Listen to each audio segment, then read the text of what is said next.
Well, good evening. It's Thursday, June 18th. I'm going to call this session of the Ridgefield City Council to order. Would you please rise and join me for the Pledge of Allegiance, led by Councilor Ryan Davis. Allegiance to the flag of the United States of America and to the republic for which it stands, one nation, under God, indivisible, with liberty and justice for all. Thank you. Okay, Miss Julie, would you please call a roll? Councilmember Davis. Present. Councilmember Favela. Here. Councilmember Wells. Here. Councilmember Burkle. Here. Councilmember Hamilton. Here. Mayor Pro Tem Shipman.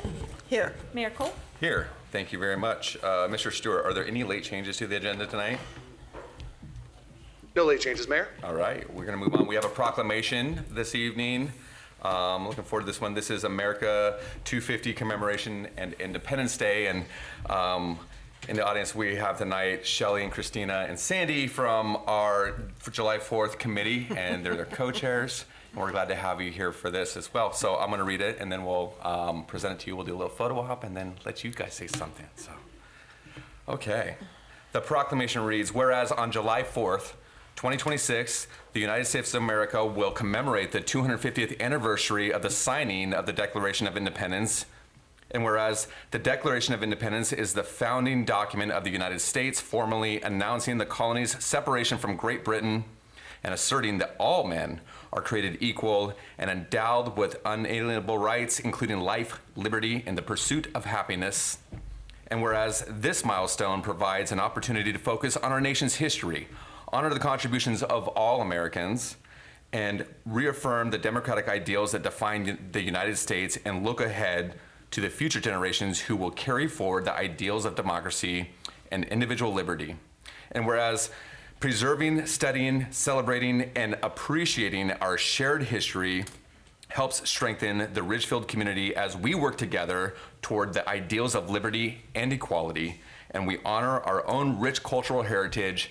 And whereas the Ridgefield 4th of July celebration will be filled with parades, live entertainment, delicious food, and unforgettable community moments that are all planned and coordinated by the Ridgefield 4th nonprofit organization, whose mission is to, quote, to unite the Ridgefield community by hosting a vibrant 4th of July celebration, fostering joy, connection, and traditions that honor the spirit of independence. Now, therefore, I, Matt Cole, Mayor of the City of Ridgefield, Washington, do hereby proclaim the month of July 2026 as America's 250th anniversary, and I encourage all residents to reflect on how national and local history connects us all, and to participate in the celebration of America 250 and Independence Day, dated this 18th day of June, 2026. Thank you. You guys can come forward, and I'll hand this to you.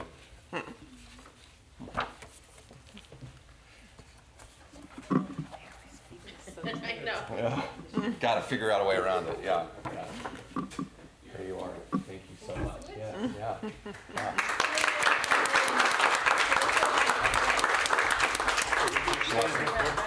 Yeah, we can just stand up here. It's fine. You guys want to scoot in? Okay. Very spring.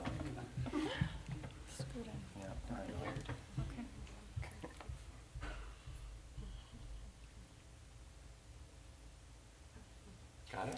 Cool. Thank you. All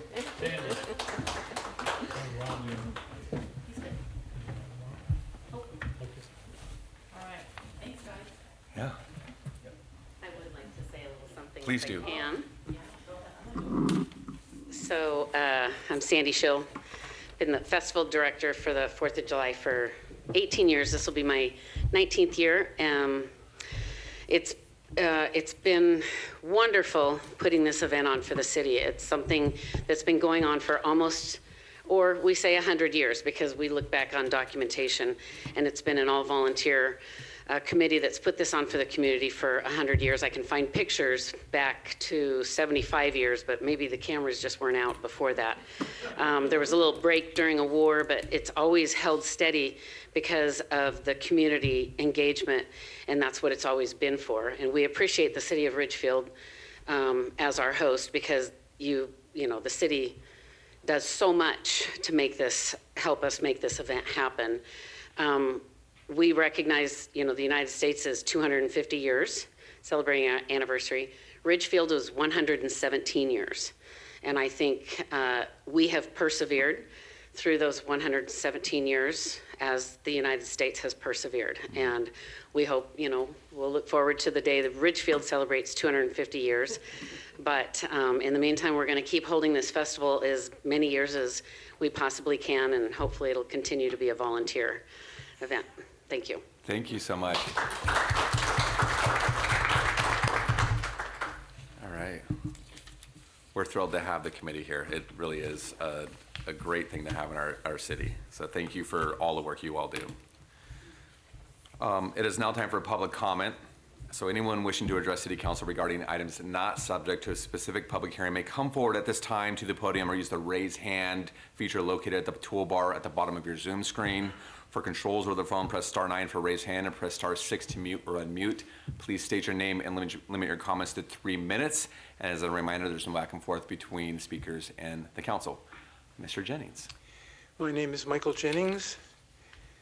There's been a discussion about the situation of the port building a tall building on the floodplain. And if there are serious problems, it seems that the port authorities could face a court case to see if they should go to prison, because they know that they are building on a unstable location. So that's what I have to say, and thank you for all the good work that you guys do. Thank you.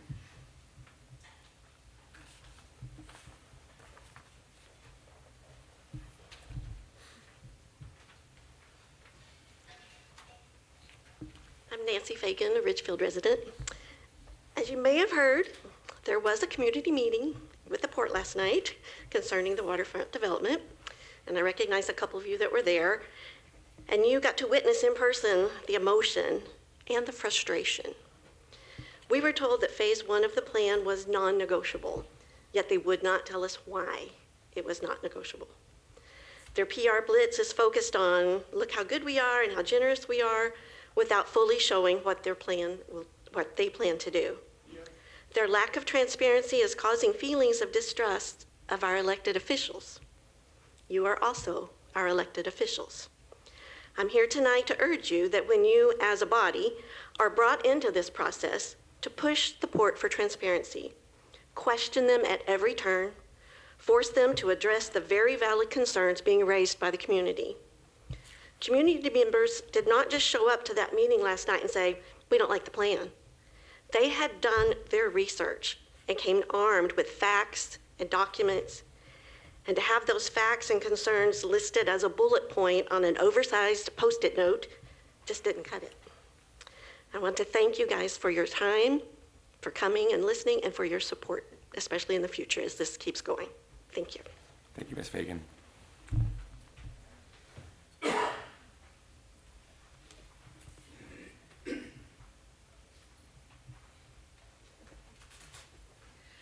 Hi there, I'm Jan Haig, and I also was there last night, and I've been here before too, even though I'm a county resident, so sorry I can't vote for you. Couple things that I'm disturbed about is if they're putting residential down there and there's 500 residents and they all just take one trip a day, that is 1,000 cars there at Main and Pioneer. I feel like the port was given one shiny box that was going to be lucrative to them, and they just became blinded to everything that was being said to them. Where else can we put the marina? It's got to be on the water. Where else can we put the refuge? It's been there for years. Where else can we put apartments? We have other places for those. One of the commissioners even said to me last night when I went up and shook all of their hands, I don't want residential there. We have one opportunity to do this right, and if they're not going to do it on their end, I hope you guys see the cracks and crevices that are being built by the community being upset about what is going on and being able to stop it. I thank you for your time. Thank you.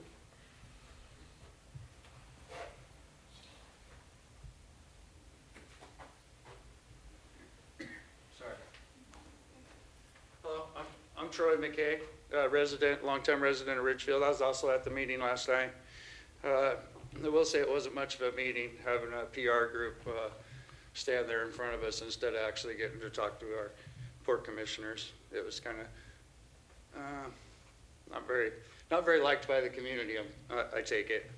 I'm here tonight to ask for your support. City Council has helped many times in stopping some pretty outrageous projects that were going to happen down there between the storage units, gas stations that didn't need to belong in different places. We really need your support and know where you guys stand. So hopefully you guys will come out with something that'll support the community and let us know where you're at. That's all I'd like to say. Thank you. Thank you.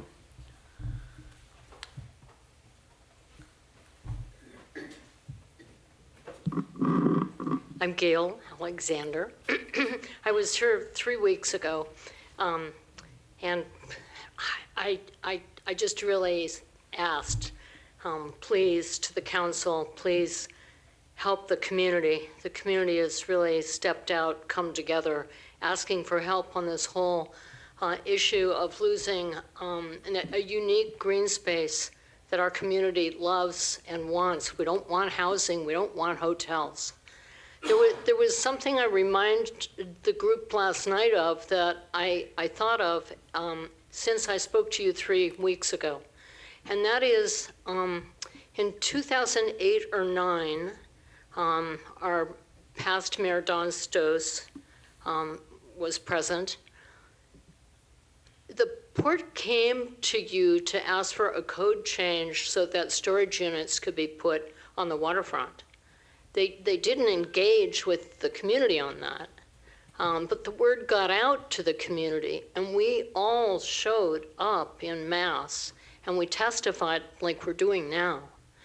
And you voted no on the storage unit.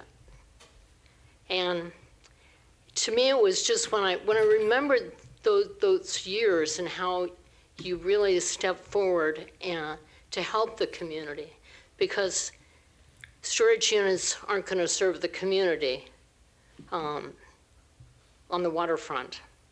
So I'm just asking you to remember that, and for those of you who weren't here, to maybe read back. Julie's going to help us access the public records on that. And indeed, 2 years after that, the port came forward again to City Council to try to push those storage units through. We weren't engaged, but we heard about it. We showed up, we testified, and you said no. So, thank you. Yeah. Thank you.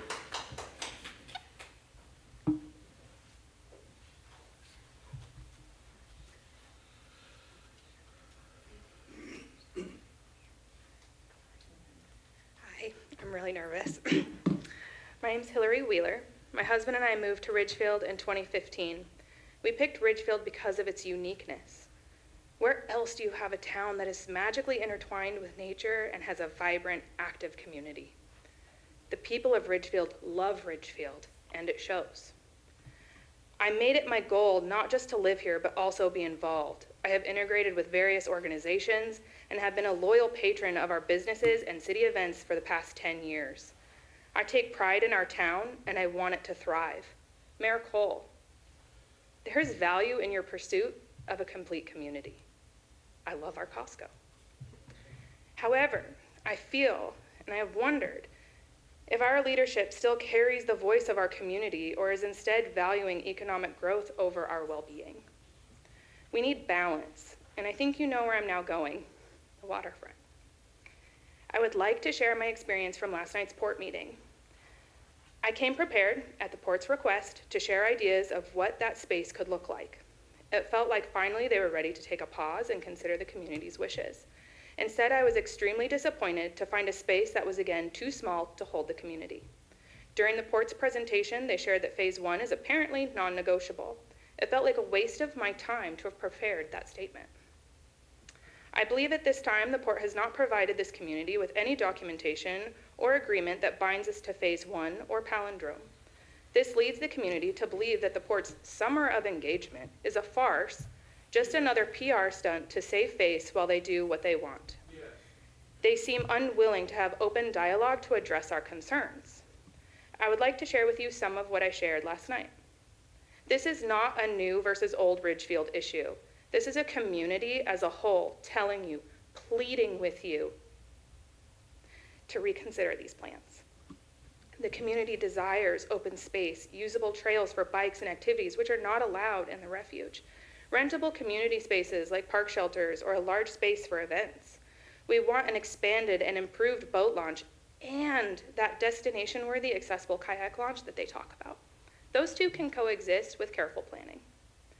Please help us shape a community space that is for our community, not one that is only sustainable if you have to build 250 apartments to support it. Our fellow community members reinforced my statement last night by reciting the state RCW on the port's economic requirement. The state does not specify the scope or scale of that requirement. Even Ethan in his presentation stated that their funds must be reinvested into our community.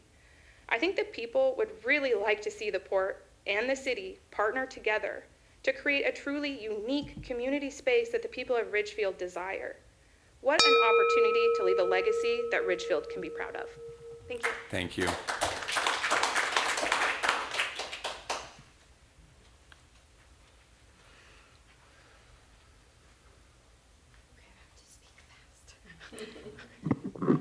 Okay. Good evening. My name is Suki, and I am a longtime Ridgefield resident.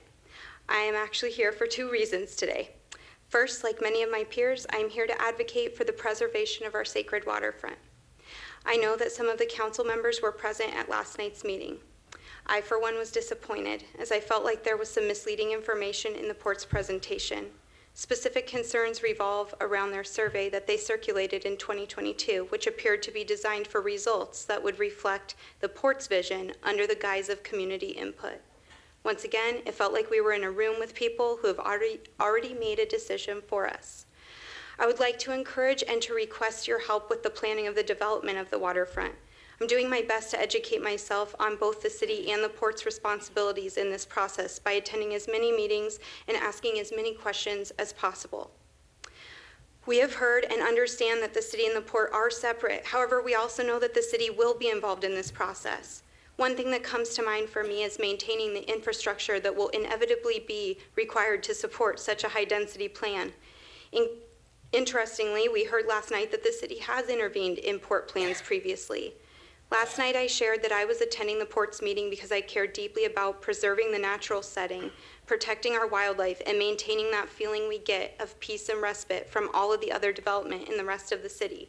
This is an opportunity to work together to responsibly develop this space and to ensure that the community's quality of life is improved and preserved. I'm also here tonight asking for your help with a crosswalk light request that I submitted to the city on January 31st, 2025. I use the crosswalk on Pioneer and 5th daily, and it's becoming increasingly more dangerous. Unfortunately, crosswalk options on Pioneer are limited, and visibility is a huge issue at this particular intersection.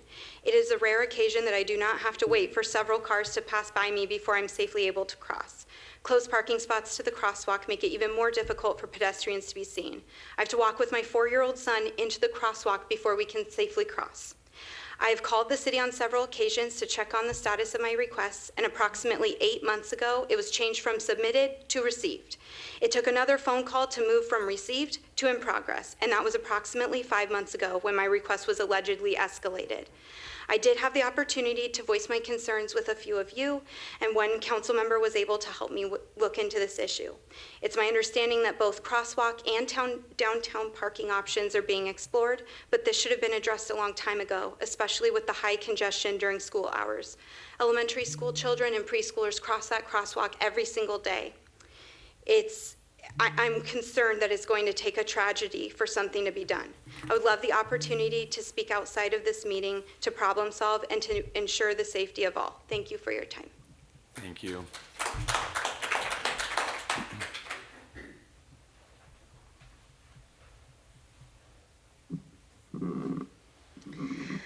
Hello, my name is Robin Knight. I'm a Ridgefield resident. I want to share some of what I shared last night as well, with an extra minute to talk. I've spent some time listening to what community residents and business owners want to see at the waterfront. I think there are those out there who would like us to believe that there is a silent majority who is in love with the port's development plan and maybe even thinks it doesn't go far enough. But that hasn't been my experience out in the community over the last several months. I've met one person who was in favor of it because they believe more development will raise their property values and because they think there should be more to do downtown. Another person said they'd like an airport there, but I don't know if they were serious or just making a Yellowstone joke. Most of the people I have talked with are not in favor of development, but those who are, and those who concede that we may have to have some development, are in favor of low-scale landscape-enhancing development. So I decided to start looking into the particulars of what that could mean from a planning and architectural perspective, and what I found is that that would mean buildings that are primarily 1 to 2 stories high. That's roughly 15 to 35 feet tall. Large open corridors between structures, often 50 to 150 feet or more. Building footprints that cover less than 20 to 30% of the site, with the majority remaining open space, habitat, trails, and public gathering areas. That would be development that feels secondary to the landscape rather than a landscape that exists as a backdrop for the development. I also want to acknowledge that the waterfront land sits in the ancestral territory of the Chinook Nation. The Cathalpodal village, one of the largest Chinookan settlements in the Pacific Northwest, was less than a mile from where we were sitting last night. That history, I feel, deserves a visible and meaningful place in the future of the waterfront. I understand the port feels a responsibility to promote economic development and to help replace jobs that once existed there. But I also believe the port and the city have an obligation to listen carefully to the community that you both serve. Economic value is important, but it is not the only kind of value. There is also immense value in land that remains accessible, scenic, and connected to its history and its community. I hope that the port and the city will consider not only economic return on the significant public investment that supported the remediation efforts, but also the value that us residents place on open space, public access, protecting and preserving wildlife habitat, cultural heritage, and quality of life. Thank you. Thank you, Ms. Knight.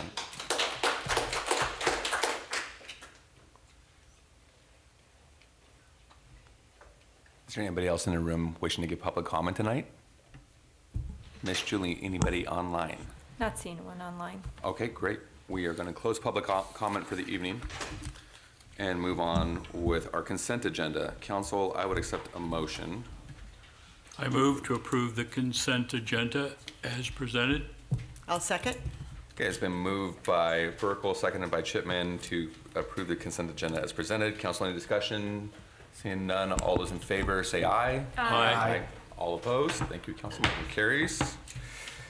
And we're going to move on to our business portion of the evening. Our first item of business this evening is the first reading of ordinance number 1483. This is a stormwater management code update presented by our Public Works Director, Ryan Thamer. Over to you, sir. Thank you, Mayor and Council. Tonight, we're going to be discussing the stormwater program update.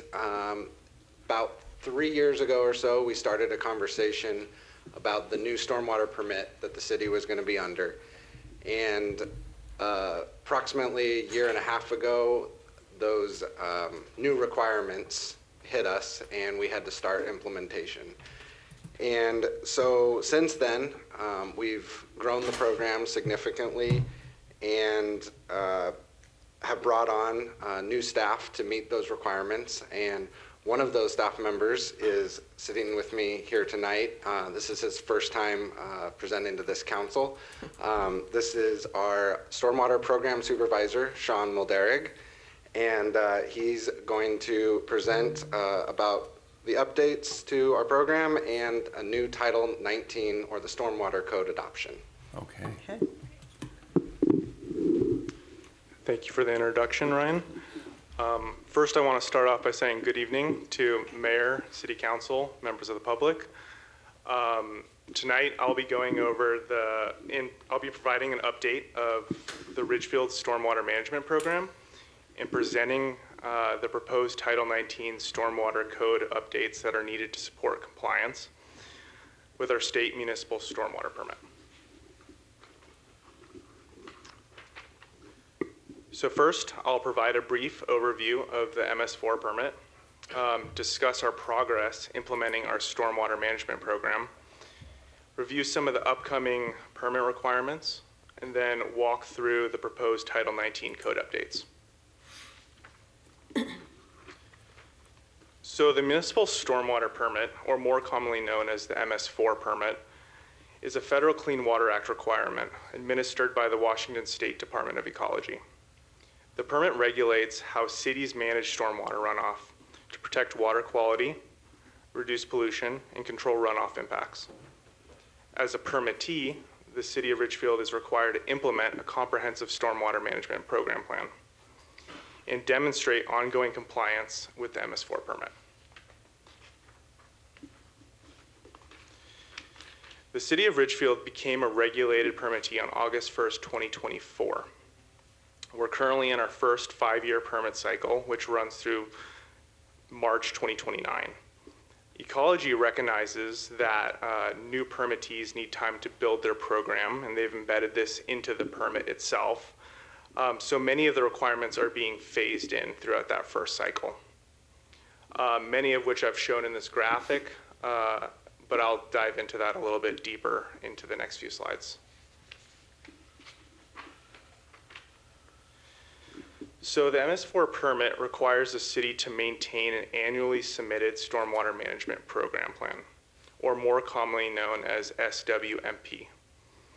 The SWMP serves as the city's roadmap for implementing and tracking permit requirements.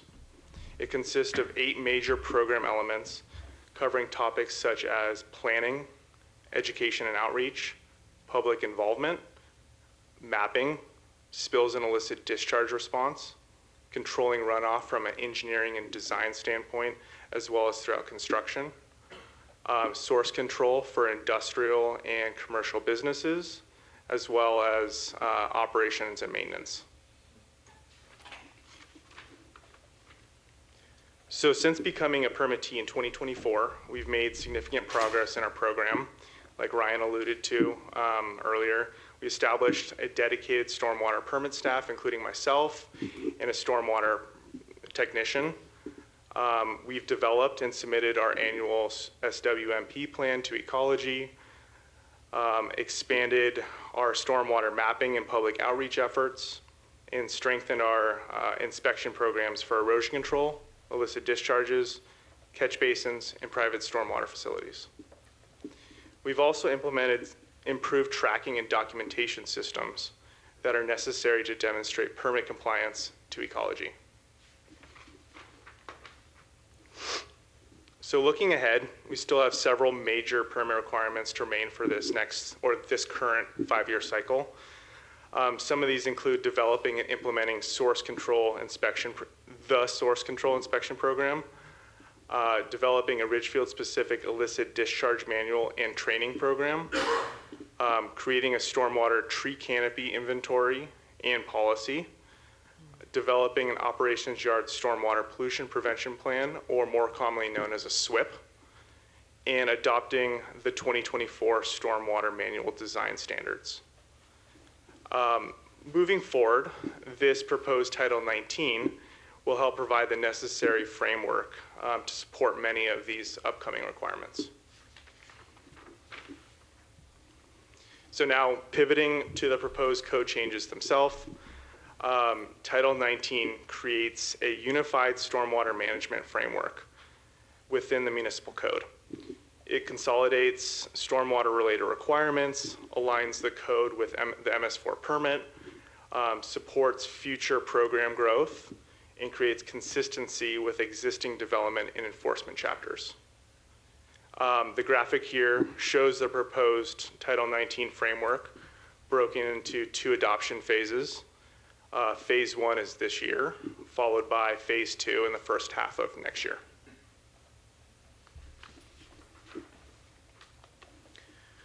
So now moving on to the specific proposed chapters. Chapter 19.1 establishes the foundation for the entire Title 19. It defines applicability in key terms, provides a mechanism for future stormwater manual adoptions, establishes inspection authority and record retention requirements, and creates the legal framework necessary to administer the city's stormwater program.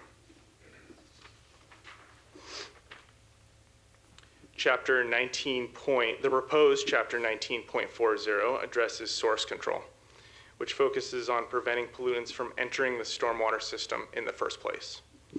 The regulations would primarily apply to commercial, industrial, and multifamily properties and authorize the implementation of operational and structural best management practices as needed. Consistent with ecology guidance, the program emphasizes education and technical assistance and voluntary compliance far before enforcement actions are even considered. The proposed Chapter 19.5 would replace the city's existing illicit discharge code, Chapter 13.8. It maintains the same prohibition of non-stormwater discharges to the MS4 while expanding protections to surface waters and groundwater. It also updates pollutant definitions, addresses PCB-related requirements for certain older commercial buildings, and establishes investigation and response procedures that are specifically required by the MS4 permit. The proposed Chapter 19.7 would replace the city's existing erosion control code, Chapter 18.755, and align it with current ecology standards. Like the existing erosion control code, it would still apply to land disturbing activities, but strengthen protections for the city's stormwater infrastructure and receiving waters. The new Chapter 19.7 also clarifies authority related to inspections, maintenance requirements, and corrective actions when erosion control measures are not functioning properly and are deficient. So in addition to these 4 new Title 19 chapters we covered, a couple housekeeping amendments are also proposed. These amendments are to non-Title 19 chapters that would ensure that Title 19 is properly incorporated into the city's development regulations, which is Title 18, and the enforcement framework in Title 20. And then also because the new Title 19 incorporates updates to existing requirements that are already in place, Chapter 13.8 related to illicit discharges, and Chapter 18.755 related to erosion control will be repealed to eliminate duplicate code and to maintain a clear regulatory structure throughout the Ridgefield Municipal Code. So lastly, proposed violations of Title 19 would be subject to penalties established in the city's master fee schedule.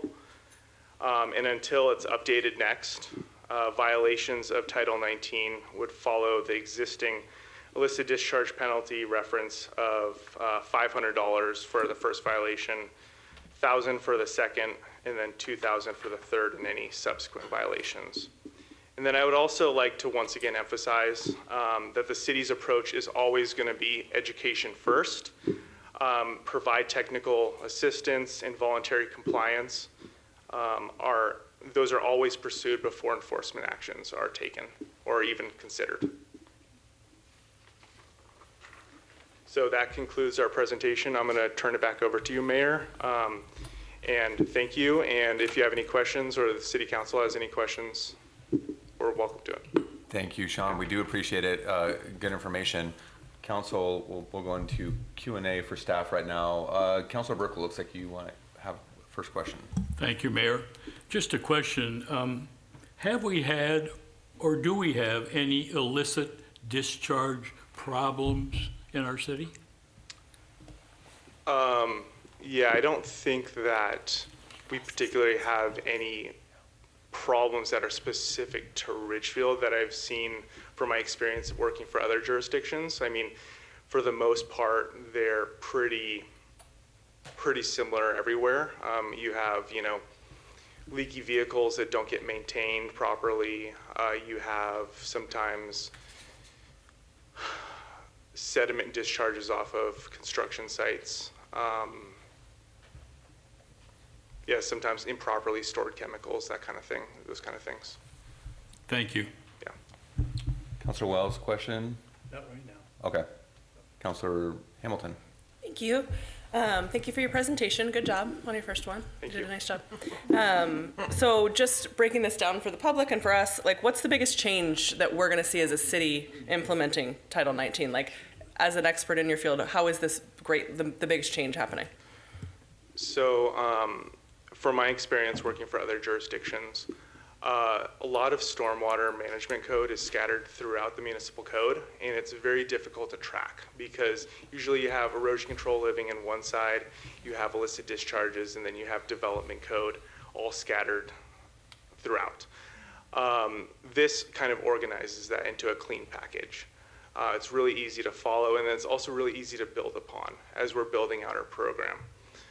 I think that the largest change in my presentation, or what this phase incorporates, is the source control code. That's bringing in an entirely new element to our stormwater program.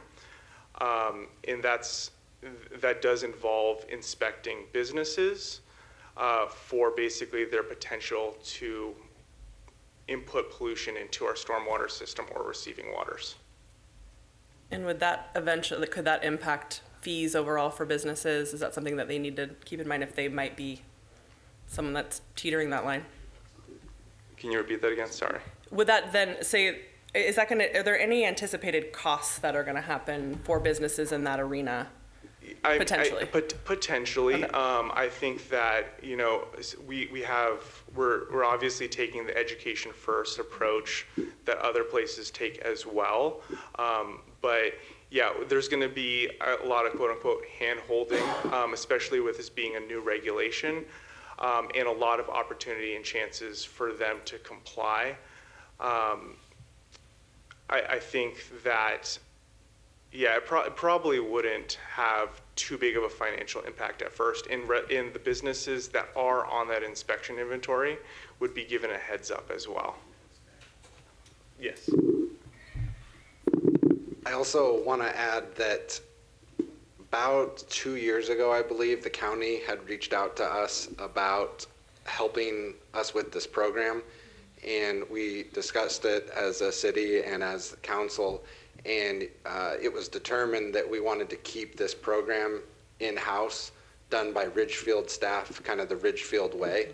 Mm-hmm. And so that's what we're proposing here, is to bring that in-house and do that our way, the Ridgefield way.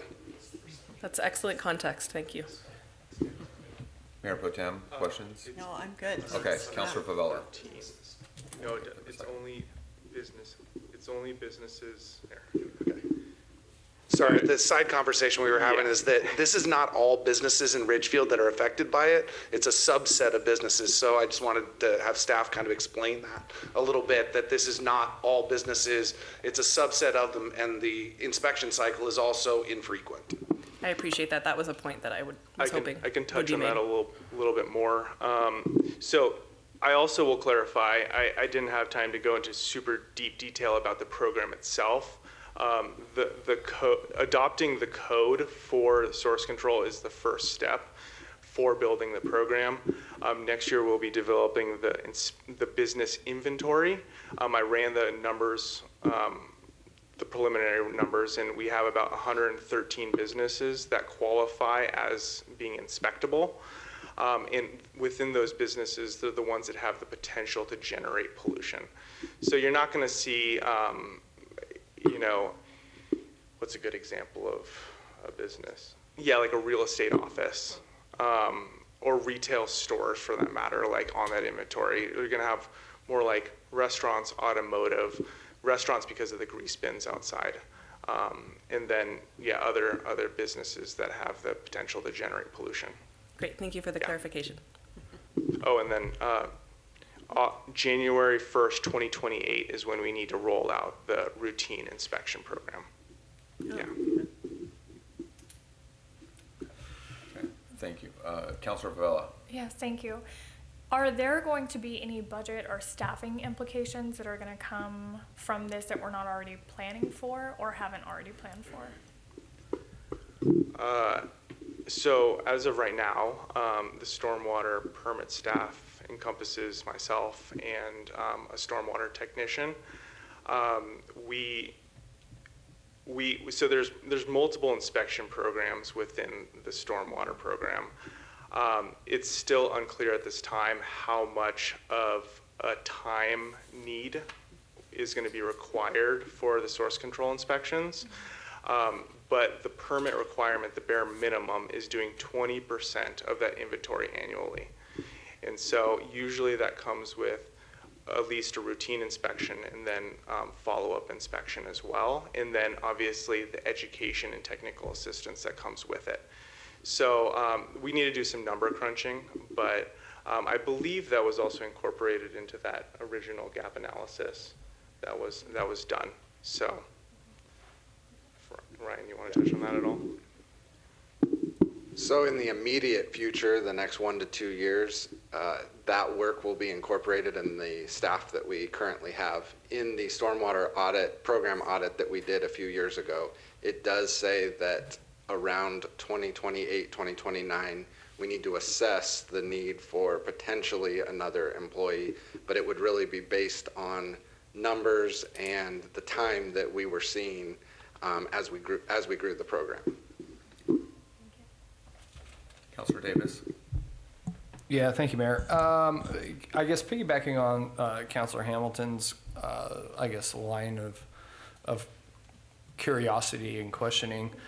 So I also am curious about approaching some of these businesses about possible stormwater issues, and I appreciate the fact that we're going to be doing that in-house and leaning, I guess, on our reputation as being willing to work with people and education and things like that. But at the end of the day, I'm assuming that we still have to align with ecology's standards and definitions and everything else. So if we go to an established commercial building and we do the inspection and, we're talking to them and working with them and everything else, but we identify things and this building's maybe been there for 20 years, right?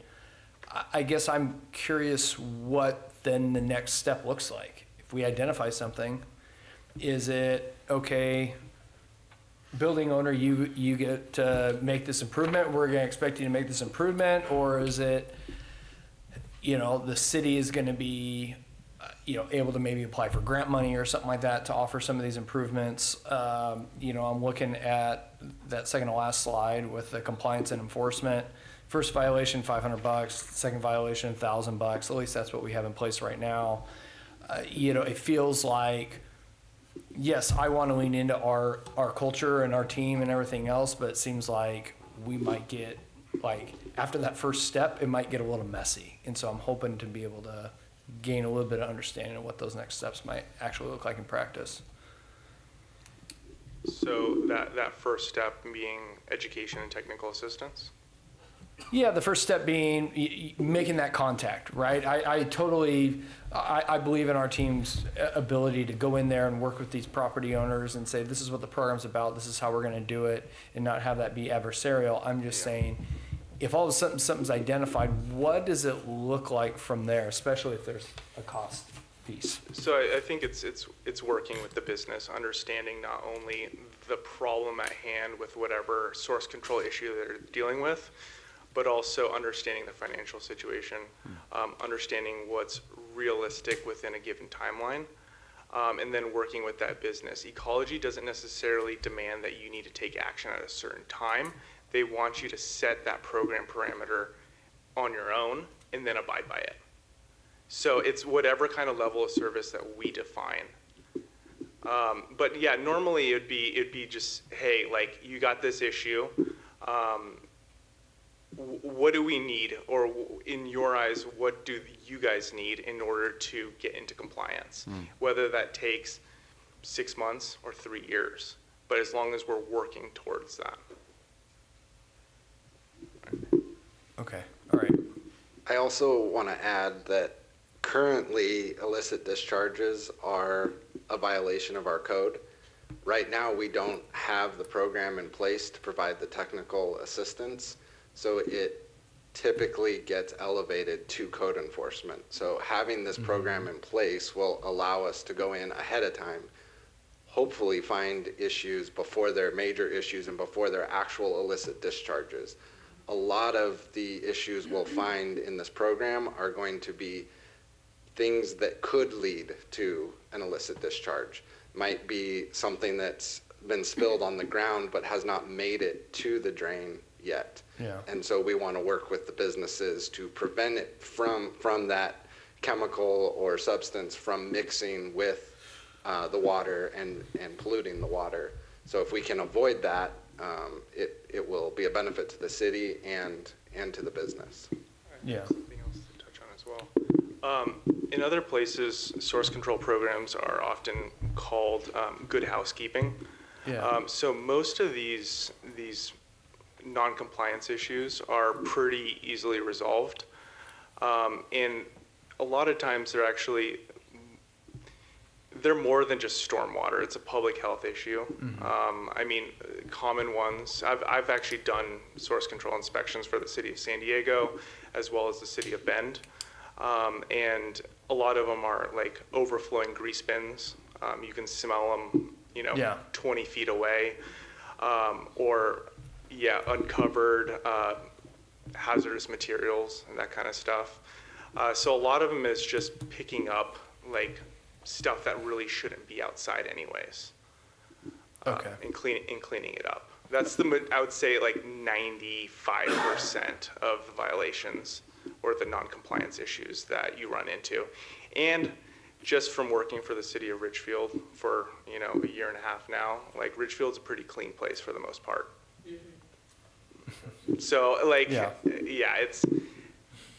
it's not as difficult here, I don't think. Yeah, and I guess the scenario that was going through my head is a little bit more like in the minority, right? I'm thinking about, we have some like mechanical places right across from Public Works, right? They deal with, liquids that, would definitely, if something went sideways, it could be a bad deal, right? And so I'm envisioning, okay, what's a conversation with them? Essentially being like an enforcement mechanism for the Department of Ecology. Like that's sort of like what I have in my head after our first touch. And that's what makes me very curious about what that looks like. But you've answered a lot of the questions already. So I think I'm good for now. I'll pass it on. Great, thanks. And I think Mr. Thamer, you answered one of the questions I had about why we need this, because it provides the training and the education support, right? And so we had code in place for enforceability before that.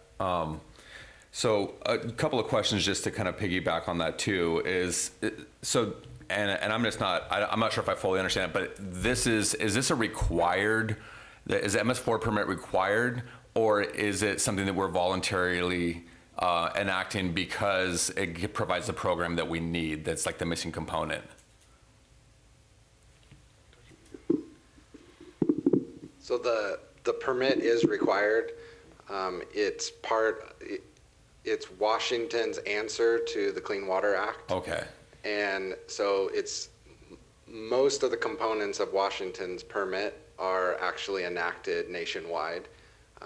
Washington has a few differences, but for the most part, it is a nationwide requirement, and source control is just part of that bigger permit. Right. So I'm curious a little bit what the background is here, because the Clean Water Act has been around since like the 90s or something like that, and now we're, we didn't start pursuing this till a couple of years ago. Was there a legislative change or something that prompted this, or like what was the onus that kind of like kicked this whole thing off for you all? So in Washington, there's two levels of permittees. There's the phase 1 permittees, which are very large cities, and then there's phase 2 cities.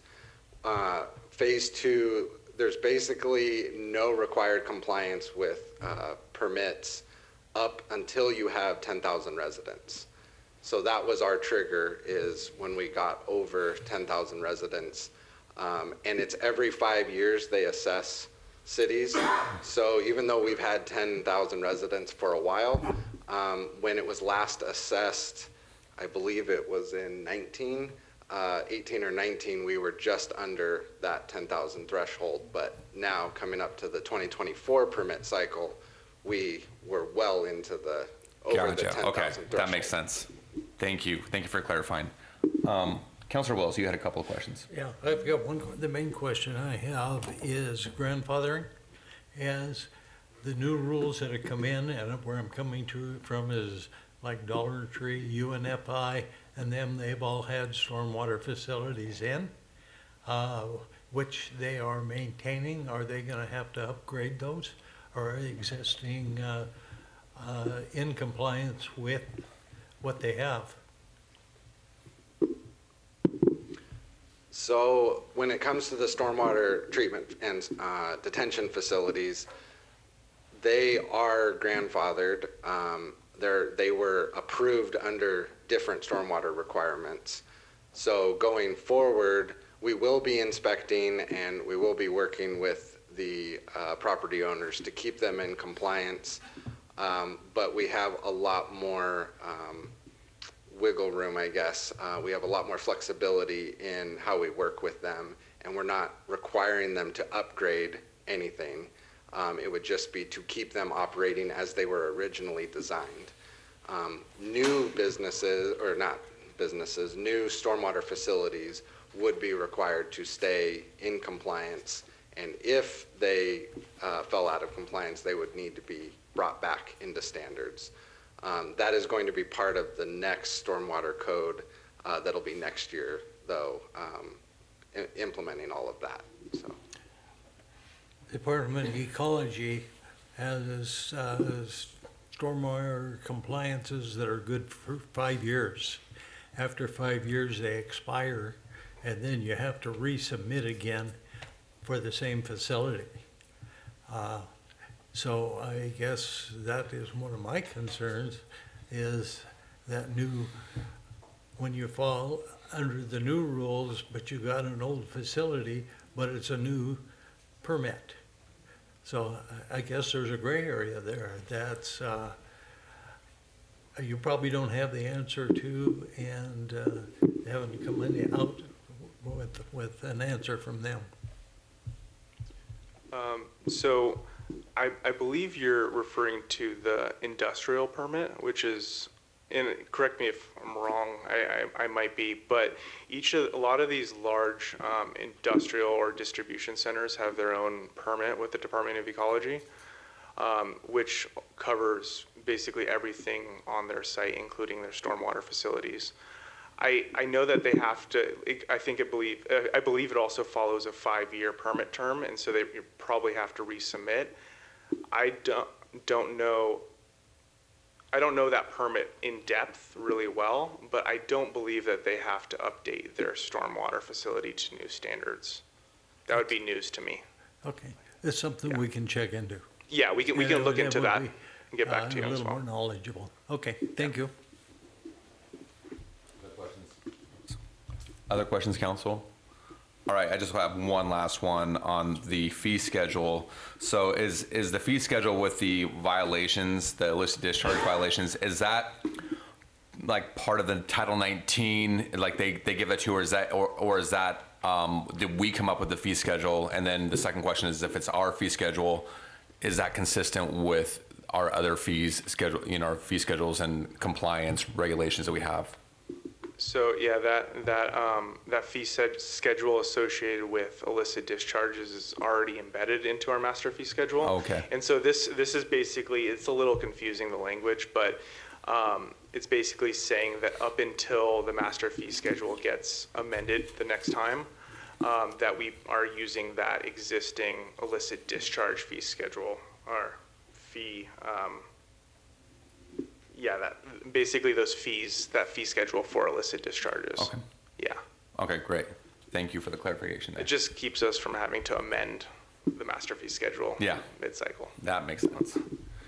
Okay, last round for questions, Council. Councilor Wells, you have one? Yeah, the one I have is, it'll be related to farming and farming practices and stormwater requirements, and for fees, and that we maybe have a ordinance change. I had a conversation with an individual, maybe Mr. Stewart could turn around and add something to that or whatever, so that it isn't over zealous, I guess is the word I'm trying to say, or complies more with what the county has or county requires. I'm just making that comment so that you can be abreast of it and maybe look into it. Mr. Stewart. What Councilor Wells is speaking to is there was a question from a newly annexed resident that has an agricultural operation and the stormwater fees that they pay. Clark County has an exemption for stormwater fees for agricultural activities.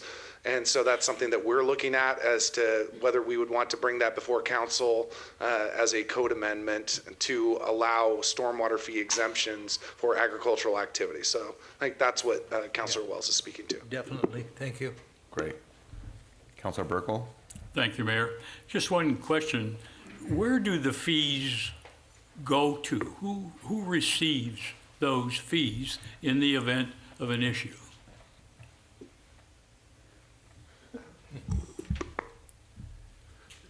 Any fees that would be charged and collected would go into the general fund and or the storm fund. It depends on what the fee is related to. Then it goes in and then it's helped to manage whatever activities arose out of that. So they stay in the city, they don't go to the state? That is correct. Thank you. Great. Thank you, councilors. Looks like no more questions for staff at this point. No comments either. So with that, I want to thank you both for coming today. This was great. It's really helpful.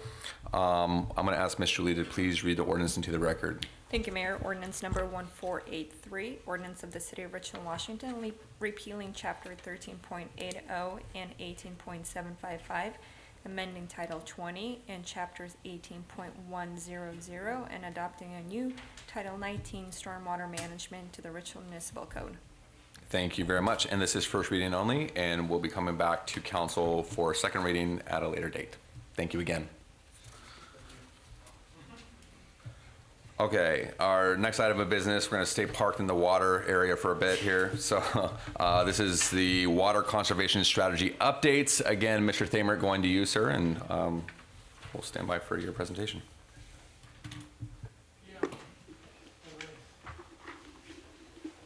Thank you again, Mayor and Council.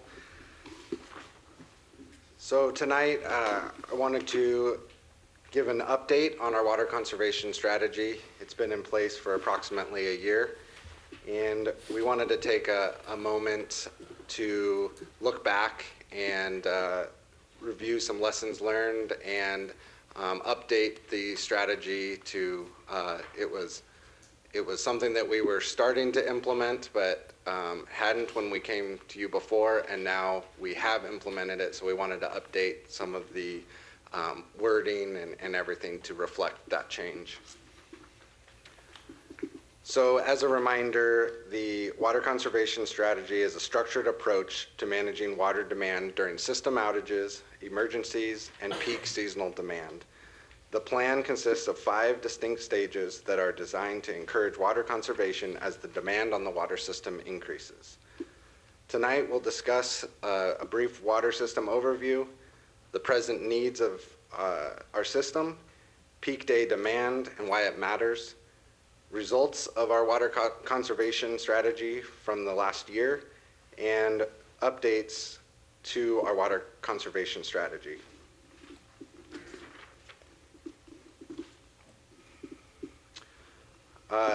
So for our system overview, water production comes from 6 wells, 5 in Abrams Park and 1 near the junction. Ridgefield system is also intertied with Clark Public Utilities for redundancy during high demand periods. Ridgefield system has 3 water reservoirs. Water reservoirs provide storage for peak demand periods and fire flow, and the high school reservoir creates pressure to deliver water to our homes and businesses. And I wanted to point out in the graphic on the left side there, we've received a lot of questions about why our east side reservoir is on the east side. It seems like it's a long ways from everything, but as you'll see in that graphic, what it's showing is there's the orange or yellow area, that is our high zone, and then on the little green area on the left is our low zone, the downtown area. So everything that's in that orange yellow area, both sides of the freeway, is our high zone. So that east side reservoir will serve the entire high zone, the vast majority of the city, even though it is on one end of the city.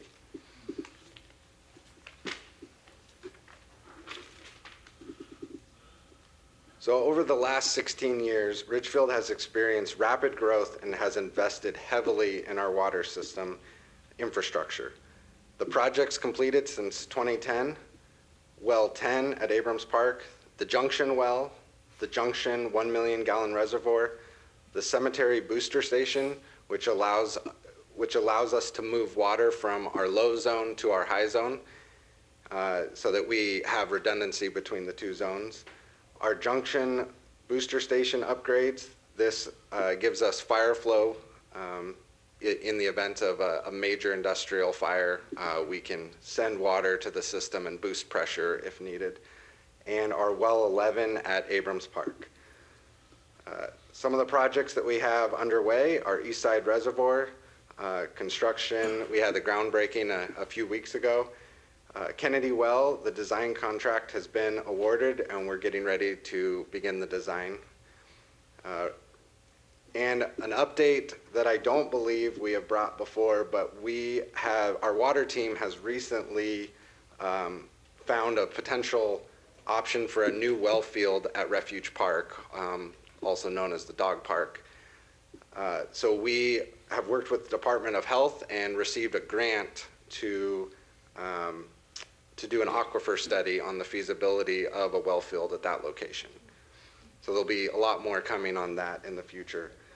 And some future projects that are on the horizon, we have a second well at the Kennedy Well or the Sanderling Park site, intertie number 4 on Royal Road with Clark Public Utilities, and the Refuge Park well field.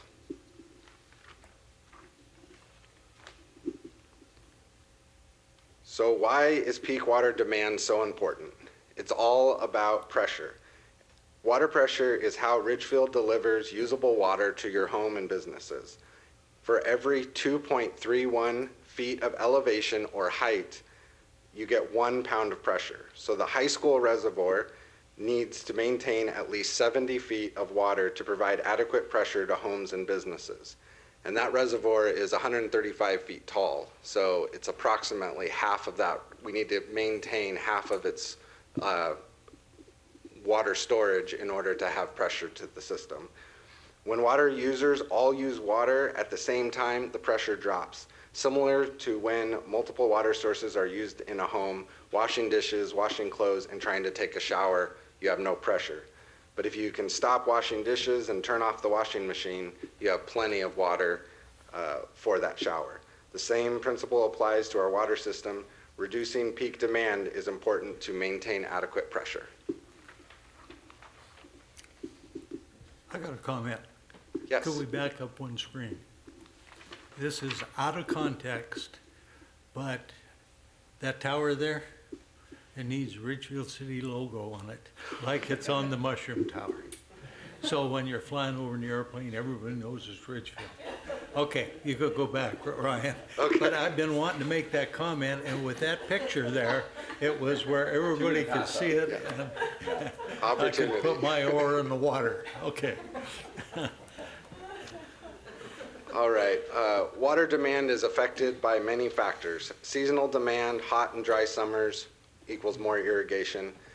Maintenance and repairs of key components, firefighting activities, and emergencies such as water main breaks and equipment failure. Despite continued investments, water demand has the potential of exceeding the system capacity if multiple demand factors were to happen at the same time. But there is good news.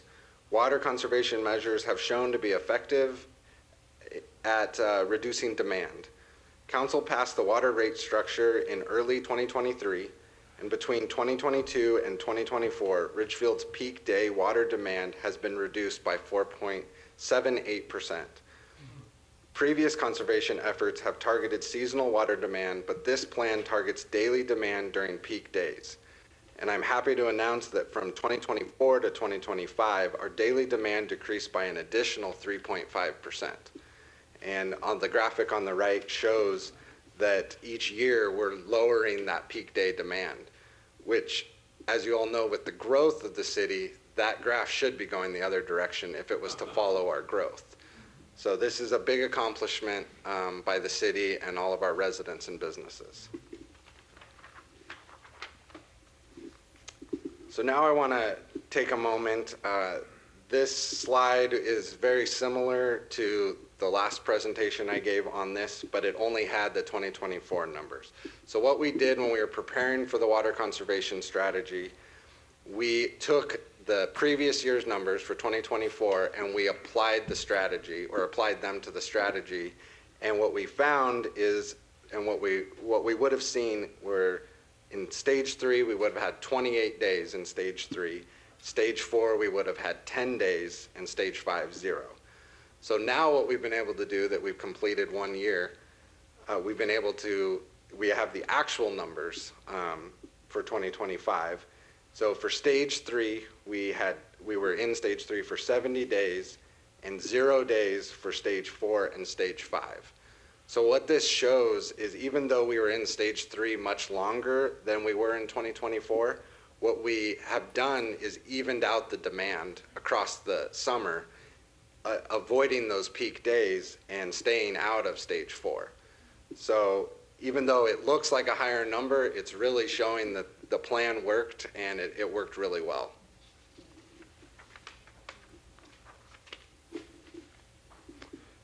So as a reminder for communication for the water conservation, communication is key. We have been clearly communicating with the public, providing education and outreach through our communications team and through our water team. We've done updates to the website, phone calls and emails, social media, and utility billing inserts. We've also installed signs, water conservation stage signs, along Pioneer and Hillhurst as you come into the city.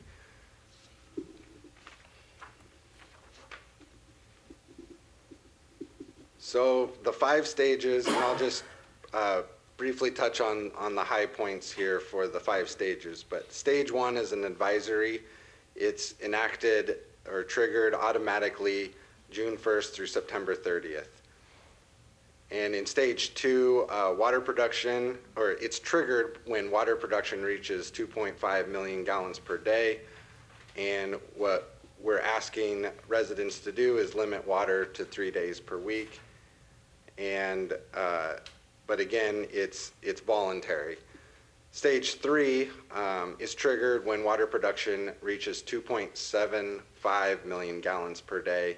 And it becomes mandatory that residents water only 3 days per week, and no filling of large pools or landscape water features. And I should say that this is what the current conservation strategy is. The next slide, I'll be talking about the changes. So in stage 4, it's triggered by 3 million gallons per day, and the resident actions would be 1 day per week watering.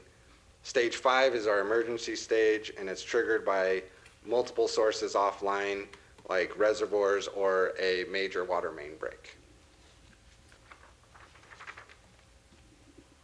So our 2026 proposed changes, first one is adding a trigger delay of 3 days and above average temperatures forecasted for stages 3 and 4.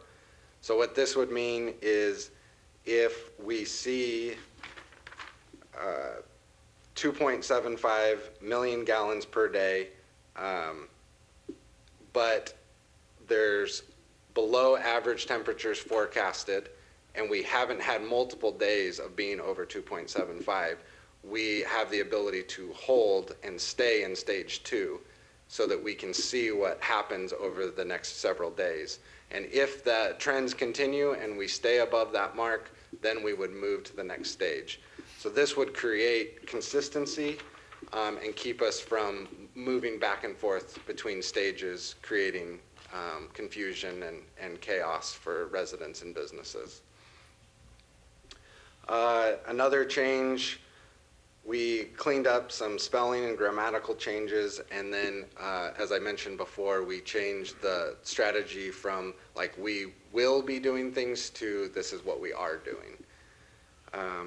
We've added a link to the HOA inventory. There's a list for HOAs A and B so that they can do every other day watering. We added that link. The original plan had said that we would create a list. We've created the list, so now we've added it in. Another change is removing the home car washing restriction. We have had multiple requests from residents to remove that restriction. We had added it to a list, and during the off season, we were able to assess that. And we found that home car washing is not typically happening during peak times. So its effect or impact on the water system is very minimal, but it had a big, high impact on residents being able to keep their cars clean. So we've added a table of average temperatures from the National Weather Service. One of the triggers is whether temperatures are above or below average, but we didn't have any reference for what that meant, so we're adding that in. We've also differentiated between recreational water features and landscape water features. The current plan basically just referred to water features and treated them the same. And what we've realized is that there's a significant difference, especially for health reasons, for recreational water features such as pools, as opposed to just a pond or a stream that's just for looks. So we added some language to separate those two, and we are allowing, actually this is the next one, is we're allowing the filling of recreational water features up to 5,000 gallons from 10 a.m. to 7 p.m., so avoiding those peak times. And we determined the 5,000 gallons because that basically covers all small, Walmart or Costco type pools. If you have a larger pool, you can still reach out to the city and we'll work with people to be able to fill those, but it's not just a blanket approval. They would need to work with the city, and we would want to make sure that a list of criteria was met, that it was outside of peak day or peak times, and that we had adequate water in the reservoirs for that day. And with that, I'll turn it back over to you, Mr. Mayor. Oh, great. Thank you, Mr. Thamert. Questions? We'll start at this end with Councilor Davis and work our way over. Thank you, Mayor. I've got two things, actually. I appreciate the fact that we're adding a little bit of a delay, the 3 days, and the above average temperatures to go from like 3 to 4 as an example. What about to go backwards? How do we go backwards? Say we get to 4, what has to happen to get back to 3? So it's virtually the same process, just going the other way. So if we fall below that trigger for 3 days, and temperatures are forecasted below average, then we would be able to move down to that next stage. Okay, all right, thank you. And then, second one, okay. More some operational pieces. If we were, say we get into, stage 3, stage 4, those are above average temperatures. Those are the times when people are gonna want to go down to like the splash pad. Would the operation of that be impacted? I know it's a cycling water, right? It's not just like a faucet on that, it just goes down the drain or whatever. And I think it would be important to communicate that, but still, would there be impacts to that, as well as we've got a couple of car washes that have joined the community in the last year? How would their operations maybe be impacted if we got some of these upper stages? So the car washes and the splash pad, as you mentioned, do have recirculating pumps. So those would remain in operation even as we move to the higher stages. When we move to the very highest stage, or for sure in stage 5, we would ask them not to refill. But also in stage 4, we would be asking them to not refill their tanks. So they could operate as long as they were able to, just out of that recirculating. That tank? Yes, exactly. Okay. And we've talked to them and all that, like have we had any outreach with them about their operation and how this might impact it? I am not aware of any, but we can certainly do that. I think it might be important just to fill them in, especially if we get this cleared.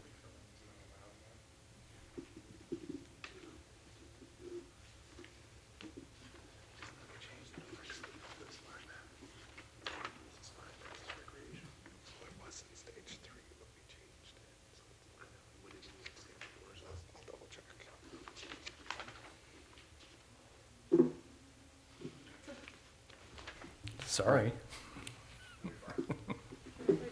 You're fine, Councilor. We're actually doing a little due diligence to check on this, because if you look at the allowing the filling of recreational water features from 10 a.m. to 7 p.m., recreational water features would include things like the splash pad. We're looking at whether that's stage 3 and 4 or just stage 3 when that is allowed under that. Yeah, so it is 3 and 4, they would be allowed under 5,000 gallons to refill the tanks. So an easy amendment would be to allow that for recreational water features in businesses, businesses such as the car washes. Okay.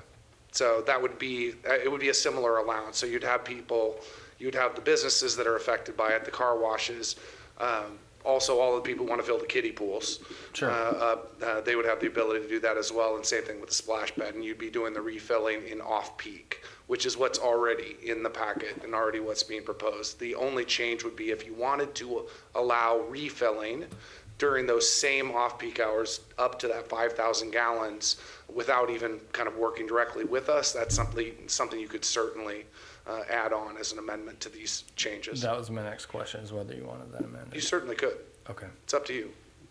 But you would feel comfortable having those specified via amendment? Yes. Okay. Yeah. Cool, thanks. Questions, Councilor Wells? I don't have a question, but I got a comment. Microphone, please. Excuse me. Okay. There it's on. Okay, I've got a comment. I would like to see when either in our water billing or our newsletter from the city, thanking the residents for having the conservation, for our conservation strategy. And even though we have grown in population, that we're using less water. And so it's a thank you and giving them an attaboy and tell them where the conservation is actually paying off. That was Sorry, I was thinking about, we'll look, I'm trying to remember if we had that exact thing in the Ridge newsletter in the latest one, or if it's in the next one that's going out. We'll make sure We'll make sure, it's a great idea. We'll make sure that if it hasn't happened, it will. Great, thank you. That's it? Okay. Councilor Burkle. Thank you, Mayor. Have we had any pushback from HOAs regarding water restrictions or reductions? Have we? The reason I'm asking, I was told we do have one HOA that has decided that no matter what, they are going to water and they will willingly pay the fines if indeed there are any. Is there the ability to levy fines on HOAs that are not cooperating? So we received a lot of calls last summer from HOAs, but we found that there was a high level of compliance from those HOAs, which the numbers really bear out. As far as whether or not we can impose fines, we cannot in stage 3. We'll use that time to issue notices, provide warnings, and then if we were to move to stage 4, that's when we can start actually doing enforcement. Thank you. Councilor Hamilton. Thank you, Mayor. So I just want to clarify some language in here so I understand kind of like the back and forth between stages. So for instance, in the packet, once stage 2 is triggered by 2.5 million gallon water production threshold, stage 2 will remain in effect until September 30th. If it's triggered by Public Works, the same person will end the stage actions when the normal operations are restored. So I guess I'm just curious to clarify, that means, say we get to stage 2, which I believe we're in right now. So we're in stage 2, we see water production goes down, Public Works can take that back down, but I would imagine we don't want to fluctuate between those phases very often. So is it likely that we will have that, just from your expertise, obviously, in the actual fluctuation percentages of the tanks? No, based on our current demand levels, once we go to stage 2, yeah. We're in 2. In fact, this year we were surprised by how long it took us to get into stage 2. So again, bearing out that we're doing a great job as a city with conservation. Yeah, so it's unlikely that's gonna go. And then is September 30th kind of that where everything just, obviously the weather's shifting, but is that just where everything, we feel comfortable based on data that that's the right date? Exactly. Okay, great, thank you. Okay, a couple questions from me, Mr. Thamer. Really, regarding the changes to the conservation strategy in general, I'm supportive of these and would be supportive of an amendment if that was offered. And I want to also thank you guys for putting together some common sense changes, because these are, it just shows that we're responsive to those things, and then we're trying to be reasonable and match what our residents want as well, while also being protective of our water. This was asked last year when we were adopting this strategy, and this is less about these changes and more about just like the water systems in general. So if we can go back a couple of slides where you talk about the current projects and future projects, and I know that this was asked previously, but I'm curious, like, so with the Eastside Reservoir, with the new Kennedy well, and the potential refuge park coming online, and then future projects as well, how does that impact us going forward? Will we see less going to stage 2 or 3 during the summer because we'll have more water storage? I know our population is growing and we're doing that to accommodate it, but my understanding is with the new Eastside Reservoir, we're going to have pretty substantial capacity, right? So what does that do to this plan, and what are the impacts of that in the future? So specifically for the Eastside Reservoir, it's not going to have a huge impact on this strategy because it's on the storage side, not on the demand or production side. But as we build out those new well fields, it will have a significant impact. Our water system engineers have a model that they use to basically build this plan. So as we add more production capability, those numbers are going to, the triggers are going to move higher and higher, so that likely we will not even get into those higher or even the middle stages of the plan. Yeah, okay, that makes sense. And as we talk about communication, and I don't know how we do this, but I think it would be good to make sure we communicate that as well, because if you notice, every time we put something out about water conservation, we get a lot of residents that comment on it and that are skeptical about our growth and why are we not matching the growth with, until this is, or why we're not halting the growth until we get stuff like this online. But I mean, it really makes sense from the standpoint of what you're doing. So it just might be a communication point, but thank you again for the good work you guys do on this. Okay, Council, any other questions or comments at this point? Councilor Burkle.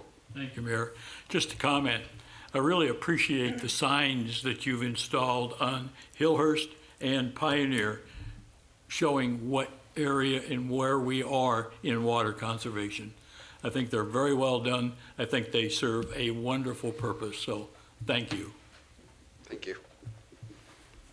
Great. If there are no other questions, Council, this is something we can take action on tonight. So at this point, I would allow either further deliberation or a motion. I'll make a motion that we approve. Sorry. I will make a motion that we approve the water conservation strategy updates as presented. I'll second it. Okay, it's been moved by Chipman, seconded by Wells. Council, any discussion? Councilor Davis.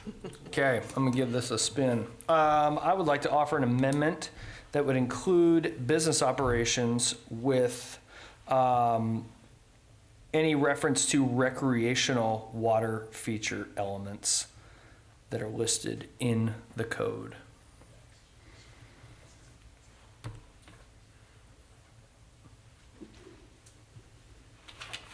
Wanted to wait to see if there was a second. Second. So Council, just a quick clarification. Are those businesses with recirculating water systems that you're speaking to? That's the intention, but I wanted to intentionally keep it broad, just in case there were other businesses that I'm not thinking of, but I would be fine if we wanted to be very specific about it having the circulating. Okay, real quick, it's been moved by Councilor Davis. I think I heard Councilor Hamilton second first. Yeah. So there is an amended motion on the floor. Okay, so discussion on it. Yeah. Yeah, so I mean, obviously the car washes and the recirculating systems is the biggest piece. I just included business operations. I imagine there probably aren't a lot of businesses that have. You're saying businesses with recirculating systems? Yeah, Okay. I didn't specify recirculating systems because there might be some other business that needs to have something like that I'm not thinking of. The other ones that we could think of that would have recirculating systems are like landscaping companies or companies that have like fountains that have recirculating systems that may want to refill them. But at least on this change, we're separating out landscape water features from recreational water features because of the necessity, the health and need of recreational versus a landscape that's just for looks. So if you didn't specify recirculating water systems, essentially, like for car washes, then it could be used by like landscaping companies that would be refilling, and they're refilling their fountains that are just kind of for the looks. For the looks, okay, yeah, that's not the intention. Okay, so I'm fine being more specific and amending the amendment to specify recirculating water systems. All right, you just broke my brain. Are we, If the person who seconded the motion accepts that friendly amendment, then you don't have to do a okay, second. great. I It's a accept that friendly amendment. Friendly amendment. I accept. As friends. As friends. Okay, Council, do we understand that? So the way I have it is to be that business operations with, that reference recirculating water systems would be added to the code. And Mayor, you can tighten it. I just checked with our city attorney. I mean, you can simply say car washes if you want. Like, that's not, you can't do special legislation that specifies an individual business, but you can specify a business type. And in doing so, I mean, then you would get to the heart of what the councilor is amending it to, and there would be no ambiguity in it. Sure. Well, I mean, you said that you wanted to leave it broad. I was wanting to leave it broad just in case there were other businesses that this would apply to that we felt like we didn't want it to be a hindrance and it would nest under it well, but if we want to be specific, I'm fine with being specific. Yeah, I think we should be specific in that. Okay. Just if we're, I mean, the whole point of this conversation is conservation, so I think we should be streamlined on it is a more conservatory way to have the water system go. So I think we should specify it specifically. I will amend my amended amendment to say. Remake the motion. This is a friendly A amendment? friendly, Yeah. yes. Okay. Do you want to restate it just for clarity for the other 6 of us here? Yep, Yeah. sure. Amendment to include car washes to be included with recreational water feature elements of the code. Second. Okay, yeah, so it's been moved and seconded for an amendment. So, okay, council, any discussion on the proposed amendment? Hearing none, okay, all those in favor say aye. Aye. All opposed? Okay, the amendment carries. And we'll return to the main motion as amended. Any remaining discussion? Hearing none, okay. All those in favor say aye. Aye. All opposed? Thank you, council. Motion carries, and the updates are adopted. All right, thank you again, Mr. Thamer. We do appreciate you and your team and being thoughtful about this. All right, that concludes the business portion of our meeting tonight. We do have one public hearing. This is the first reading of ordinance number 1482. This is the North First Circle right-of-way vacation, and for that, we'll go to Ms. Lust in Community Development. Thank you, Mayor. Good evening, council and members of the public. This is an item you've seen once before, coming back for a public hearing.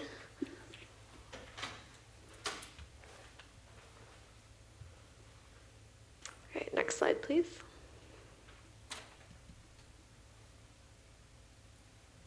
Okay, so the city of Ridgefield owns right-of-way along North First Circle, shown on the screen in front of you, that was formerly the site of the State Route 501 overpass and interchange before full reconstruction of the interchange was completed in 2009. Due to its former function as a freeway interchange, the full right-of-way width in this location far exceeds that of North First Circle itself, which is now a dead-end local street, as well as its sidewalk, curb, and gutter. In November of 2025, the city held a pre-application conference for a vet clinic located at 6325 North First Circle, which is the outlined parcel on the south side of the street. Among the topics discussed during that pre-app was that of that sort of extraneous right-of-way separating the private property line from the back of the sidewalk. In order to obtain this area and incorporate it into the developable portion of the site, the property owner requested initiation of the right-of-way vacation process. So previously, council reviewed this request and took action on a resolution permitting the right-of-way vacation process to proceed. And proceeding is what we are now doing. Staff set and advertised a date for this public hearing and first ordinance reading. Next slide, please.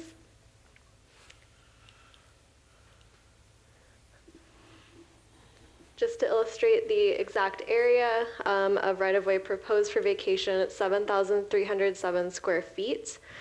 Based on a recent precedent right-of-way valuation of $5.83 per square foot, the value of the vacated area is estimated to be $42,599.81. Standard procedure for right-of-way vacations is to charge the adjacent property owner requesting the vacation 50% of the assessed value, which based on this initial estimate would be $21,299.91. I'll note that that number is simply illustrative. The ordinance in your packet this evening is silent on a specific value, but basically directs staff to identify with the property owner a value as implementation. I'll note that we have shared this number, $21,299.91 with the property owner. So we've initiated that conversation. I believe that is all I would like to present. After the hearing, there is nothing in statute that would prevent council from waiving second reading and taking action during this meeting if you so choose. Thank you. Great, thanks, Ms. Lust. Okay, council, any questions for staff on this one? Nope. Okay, that's easy, off the hook. Okay, we're going to go to a public hearing to receive testimony. The public hearing is now open. If you signed up with the city clerk before the meeting, your name will be called, and you will receive permission to unmute your microphone or step up to the podium. If you did not sign up in advance but would like to speak, please use the raise hand feature on your toolbar. If you're joining by phone, press star 9 to raise your hand and press star 6 to mute or unmute. The city clerk will grant you permission to speak, and when speaking, please state your name and keep your comments restricted to 3 minutes. There will be no back and forth between discussion between the speaker and the city council. So with that, this public hearing is now open. Okay, Ms. Julie, is anybody signed up to speak? I do not have anyone sign up, Mayor. Okay. All right, is there anybody wishing to speak on this in the room this evening? Seeing none, is there anybody online, Ms. Julie, who would want to speak? Not seeing anyone online, Mayor. Okay, I will go back to the room real quick and just give everyone one last chance if they wanted to speak on this public hearing. Hearing none, I will close the public hearing. And Ms. Julie, would you please read the ordinance into the record? Ordinance number 1482, ordinance of the City of Richfield, Washington, vacating a portion of North First Circle in the City of Richfield to the abutting property owner. Great, thank you very much. This is first reading. However, council, if you would like to waive second, I would entertain a motion to do so at this time. I move to waive second reading and adopt ordinance number 1482 as presented. Second. Okay, it's been moved by Burkle, seconded by Favela. Council, any remaining discussion?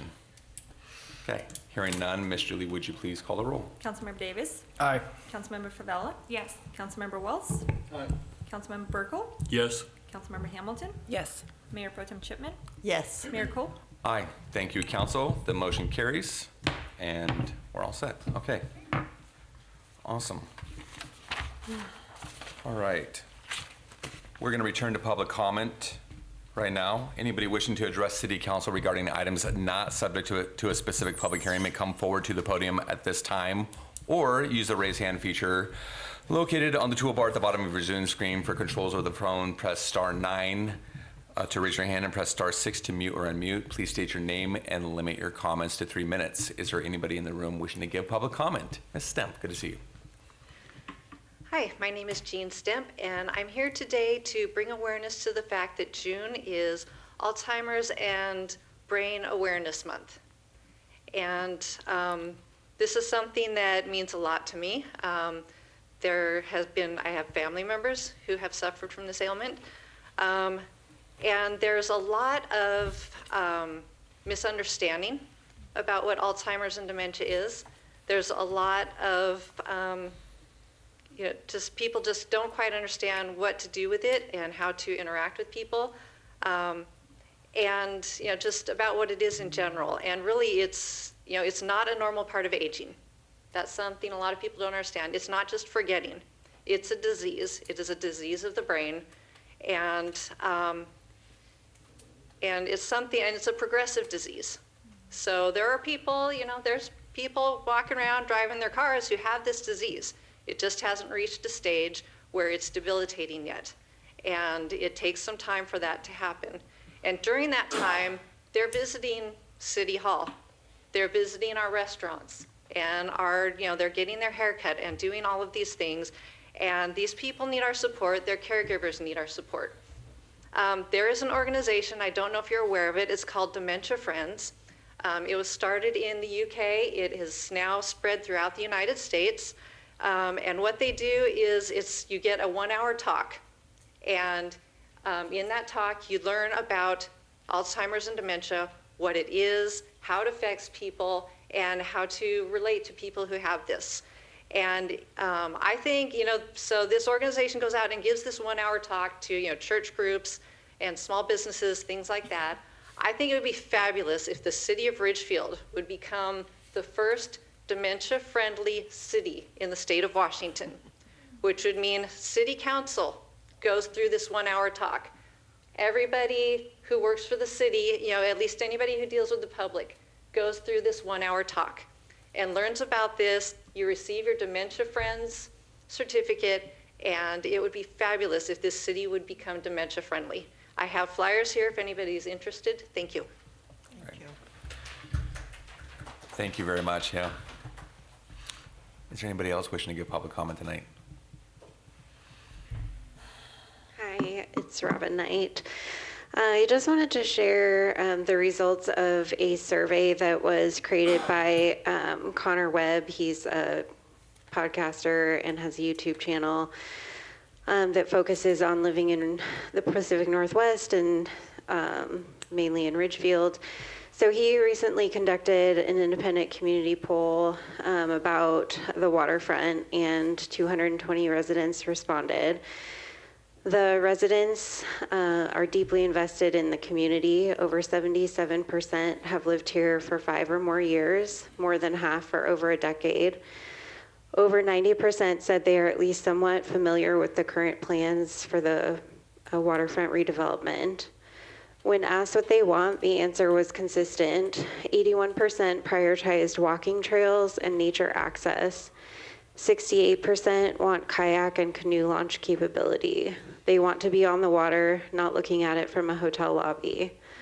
On scale, 86% want minimal development or no major development at all.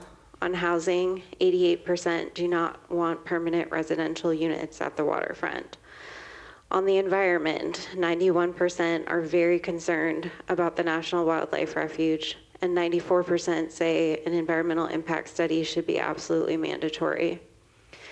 On the process going forward, 80% want a citizen advisory committee with real input, and nearly 70% want more time before any agreements are finalized. The community is ready to be part of the solution. They just need a real seat at the table. Thank you. Thank you. Anybody else wishing to give public comment in the room? You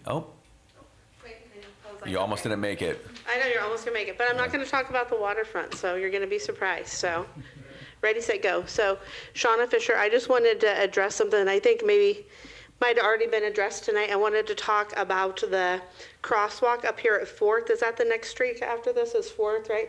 Just wanted to, 5th, right? The next street, so you go right out of the parking lot, the next street, sorry. So, I want to talk about that intersection and pedestrians crossing the street. So as you know, the parking lines go all the way up to the end of the street. So if somebody's trying to cross the street, it's really kind of tricky and really kind of dangerous. So it'd be nice if maybe there was some sort of flashing light or something like that to help people and families and kids with their dogs or people with their kids, all that things to help cross the street, I think would be really important. And also, while I'm speaking about public safety on South Royal Road, when you're turning in and out of Legacy Trails, it's getting really kind of dicey. I mean, people go really fast, and, even around all the roundabouts and all of that, it's really crazy. So I think it would be nice if on South Royal, maybe there was some strategic speed bumps placed, especially with all those new businesses that are going in, right? So I think that would be helpful. And I don't know if you have any control over parking lots, but the parking lot in Legacy Trails, I think it'd be nice, like as residents go in, if there was some speed bumps in there as well to help with that. And then I just wanted to say too, one thing about the waterfront, sorry, I can't not talk about the waterfront, is last night it was great to go to the port meeting and see all the people that were there in attendance. That was really great to be able to speak up, and it's nice that that one survey was done that Robin was talking about, but also that the port is doing the survey. So I hope that you all as a council are invested in that and maybe take part in the survey and work with community engagement with the port. And if a community engagement group was put together to really have the community be heard with what the community wants and doesn't want for the waterfront. And I think it would be cool, I don't know if you guys can speak up on it, but what your guys' viewpoints are on the waterfront as a council too, like what you guys think about it. I know you probably can't speak up too much on that, but anyway, so that is my thoughts. Thank you for listening. Thank you, Ms. Fisher. Is there anybody else in the room?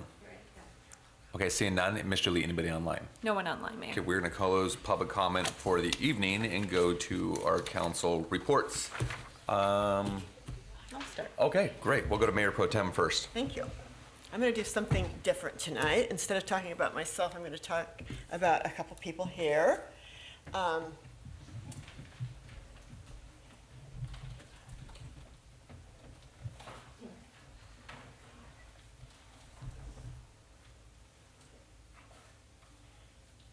first of all, tonight, I would like to, you all know that I'm very involved in Neighbors Helping Neighbors, if you have heard me talk all about it. And I'm sorry, oh dear, okay. Okay. Do you want me to hold? It's okay. So you all know that I'm very involved with Neighbors Helping Neighbors Food Bank and have been for about the last 4 years. And so I'll just say really briefly that when I first got involved, which was the end of 2022, they had $2,180 in the bank. They were a nonprofit. That was the amount of money that they had in their bank account. So they were not going to be able to pay the insurance bill. And so I rallied around some people, and a couple people here are some of the first donators that donated to this for Neighbors Helping Neighbors, and it has been just such a great thing. We have, about 70 people, 70 families a week now that we feed. We've got quite a few regular givers. We have a large giver that has come along to support us on an annual basis, which is going to be incredibly helpful. We're in the middle of doing a strategic plan. We're trying to find out how we can reach more people with our work, perhaps expand, that kind of thing. And so it's come a long, long ways. And the Green Bag program has been incredibly helpful for it too. And so I just want to acknowledge a couple of people here tonight. The first one is Mr. Burkle. And Mr. Burkle, I have a plaque here for you, and this is what it says. It says, in recognition of your support of Ridgefield Neighbors Helping Neighbors, your support helps to ensure Ridgefield families have a place to come to receive help when needed. Thank you for being a hometown hero. Thank you. Thank you.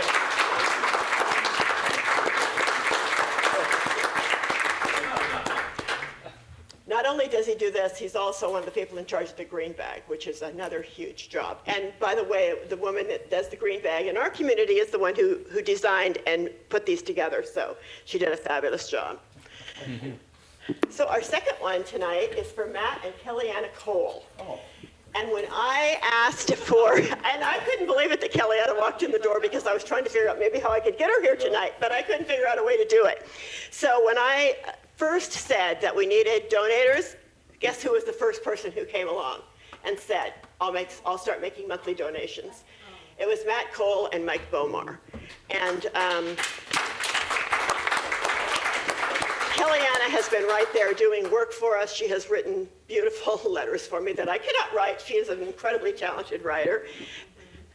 Articles, helped so much with the website, all kinds of things. So this is a thank you for them. It says, in recognition of your steadfast monthly support to Ridgefield Neighbors Helping Neighbors, your monthly gift fuels hope, dignity, and support for Ridgefield families. Thank you for being a hometown hero. Thank you so much. Thank you so much.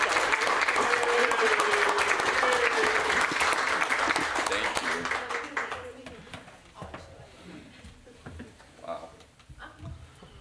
Wow. So who wants to go after that? Yes. Thank you, Miss Judy. Wow, that's great. No, and I just love your heart. I love the work that you're so steadfastly committed to doing with neighbors, as well as with Councilor Burkle. So thank you so much. Yeah. Okay. Does anybody else want to go next? I'll go to. Yeah. Oh, go ahead. I'll go. There's no following it up, so I might as well just jump on it here. We met a week ago, so I haven't done a million things in that week, but I was able to attend the port meeting last night, which I appreciate and want to commend everyone who shows up respectfully and is prepared and is expressing their heart, and it is something that everyone is listening to, and I know it's not easy, and it's a lot of meetings, because I'm at a lot of meetings and you're at all of them too. So this is a challenging situation in a lot of capacities, and I appreciate your steadfast messaging when it comes across. Sometimes it's can be challenging up here, to hear concerns and feel not able to immediately take action or help people. So anyways, I'm rambling at this point. Thank you for all of your feedback, and we will continue to be 7 people who care very deeply to listen to you. Thanks, Counselor. Well said. Yes. Counselor Burkle, we'll just start sliding down the road here. Thank you. Yeah. Just a comment on Green Bag. This past Saturday, we did have a collection. We were able to collect in excess of 10,000 pounds of food and approximately $500, which will be used to buy more food. We started Green Bag, for those of you that may not know, about 8 years ago. The first month we collected just under 300 pounds, and we were ecstatic. Now we're consistently in the 10,000 plus category. Those of you that may not know, half of it goes to Neighbors Helping Neighbors, half goes to the school resource center. I would just personally like to thank any of you in the room tonight that participate. It's really, really needed. As Ms. Chipman stated, we do 70 to 90 families every Tuesday needing food. So thank you for the Green Bag. Other than that, just a couple things. I attended the port meeting last evening. I found the back and forth very, very interesting. Today we did a tour of the potential 35th Street connection in Ridgefield. And then this morning, I attended the Clark Regional Wastewater Quarterly Meeting, and that's my activities for the last couple days. Thank you. Thank you, Counselor. Okay, Counselor Wells. It's on. I also attended a couple of the port meeting and listened to the public comments. A little more on the Clark Regional Quarterly Meeting. We attended that. It's a 2-hour session. 1 hour of it was from Mr. Peterson projecting the future of Clark Regional's problems. And it isn't problems, challenges. Let me put it that way.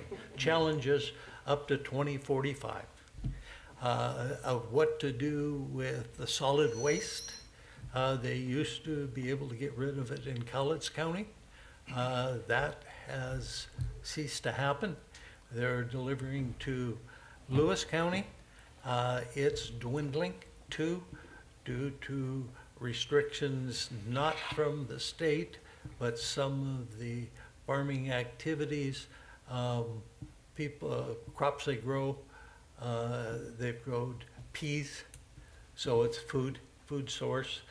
Not that they put it on with the peas, but they say it's in the soils for 2-3 years. So they're delivering part of it to Klickitat County, and they may be having to go to Prosser, which is farther north.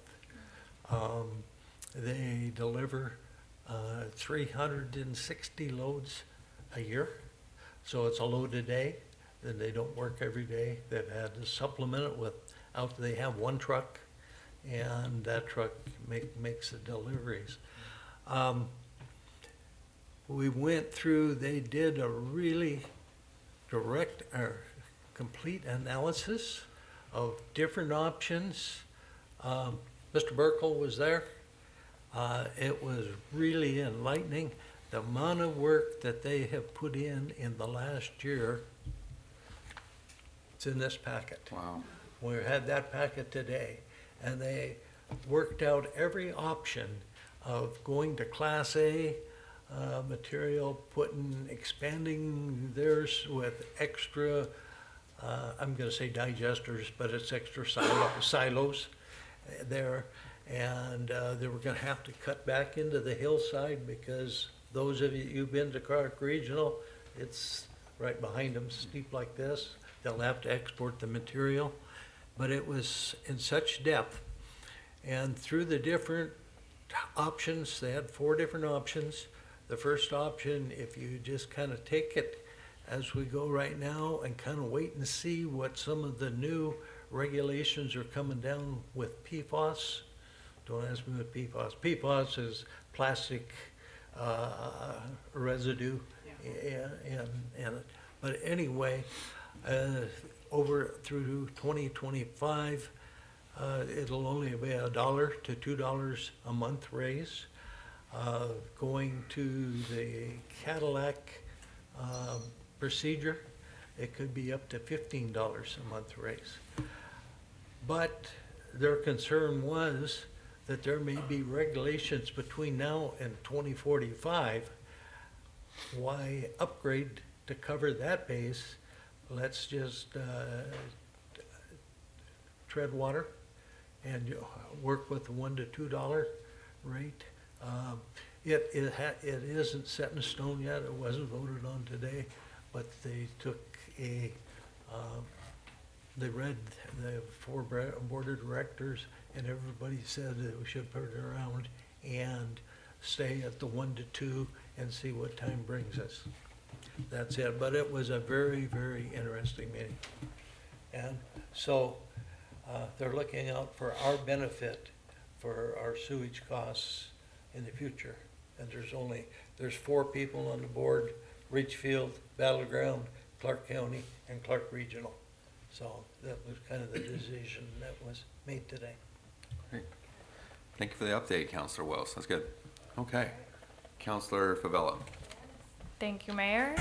It's been a pretty quiet week. I had a few events. I attended on my graduation train, attended the View Ridge Middle School graduation for the 8th graders. And it was really incredible. I'm so excited to see all of them go to high school, and I get really like emotional with these kid things. It's like crazy. Anyway, I do have some really exciting news though.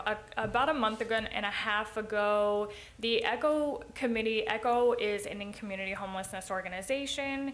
It is a board that I am on. I represent the city of Ridgefield as an elected, but I get this unique opportunity to also be a provider. I am a licensed clinical social worker. I have provided services in this community in various forms of capacity in Clark County the last 18 years. So we had this ECHO, a law enforcement panel.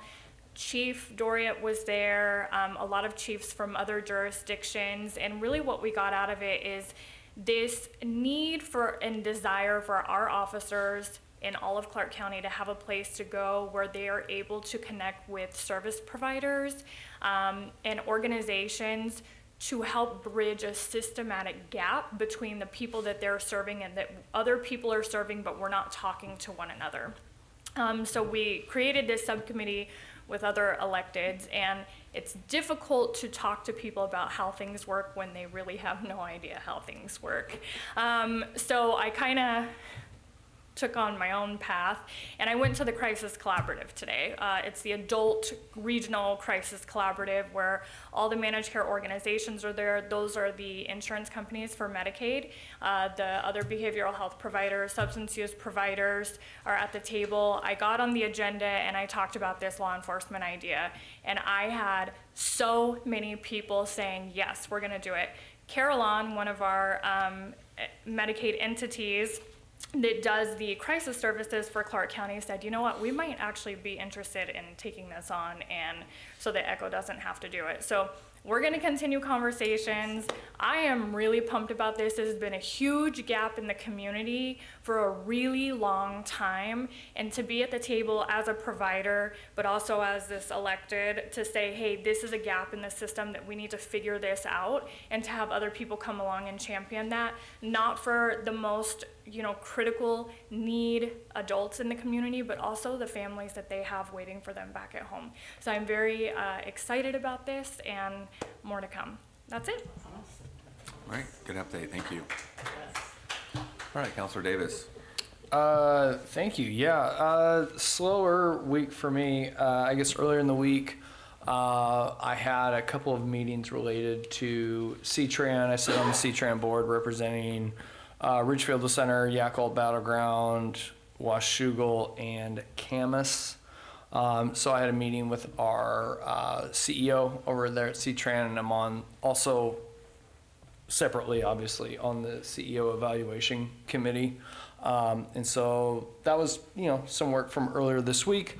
Outside of that, I am looking forward to AWC next week out in Spokane. 3 of us will be out there for the Association of Washington Cities Conference, which is why we're meeting tonight and not next Thursday. So looking forward to that, learning a lot, connecting, and I'll pass it off. All right, great, thanks, Counselor. Real quick from me, just a couple of quick hits. Both of them today, actually. Earlier today, I got to join our youth commission for their final meeting. They had a little lunch and maybe like a post-mortem that was taking place at their work. I got to go join them for that, hand out some certificates of appreciation for them. And I also presented to each of them, I have those Mayor's Challenge coins. I thought it was appropriate to give each one of those students a challenge coin, because beyond the work that they did with the e-bike policy and the presentation, the actual work they did, what I explained to them was that, they're trailblazers. They're the first class of our youth commission, and there's a lot I think that we're learning as a council on what we want, how we want to interact with them in the future, and the types of things we're going to do with them. I think they learned a lot. I think staff learned a lot. And so I gave them a coin just as a kind of symbolically say, you guys are trailblazers. It's not just about the work you did, but it's about how you guys were really forging a path for future youth commissions and what this thing looks like. And that's especially fresh because I think I mentioned this last week, but I will be doing a presentation on youth commissions next week at Association of Washington Cities at the AWC conference in Spokane. So I'm looking forward to that and bragging on them and bragging on kind of the work we've done over the last year as well. Good last meeting for them, good capstone for them to kind of end on. Also joined Councilor Burkle today on a tour for our 35th Avenue Extension alternatives. There's 2 routes we're considering, a red and a green. And I want to first thank Nicole McDermott from WSP and Miranda Lang from our Public Works Department, who gave us that guided tour. It's really, really helpful. And I know that a couple of others doing it. We're all going to do it, but super, super helpful when you look at that, because we have some big decisions to make, and you get to see, that terrain's not going to be easy, and you get to see what that looks like and the impacts, and ask the really important questions. So I'm looking forward to that and tackling that this summer, but it was really helpful in that. And then also got to attend Wind Down Wednesday last night with Kellyanna and then Councilor Hamilton. It was good to go see the chamber and connect with those people as well. So, okay, that's all for us, I believe, right? We'll go over to the city manager. Thank you, Mayor, members of the council and community. I have nothing specific that I needed to make sure I shared with you this evening, but I'm happy to answer any questions you have. Okay, council, any questions for the city manager? All right, thank you, sir. We appreciate it. Mr. Thamer, we'll go to you in Public Works. I don't have anything further tonight, but happy to answer any questions. Any lasting burning questions? Okay, sounds good.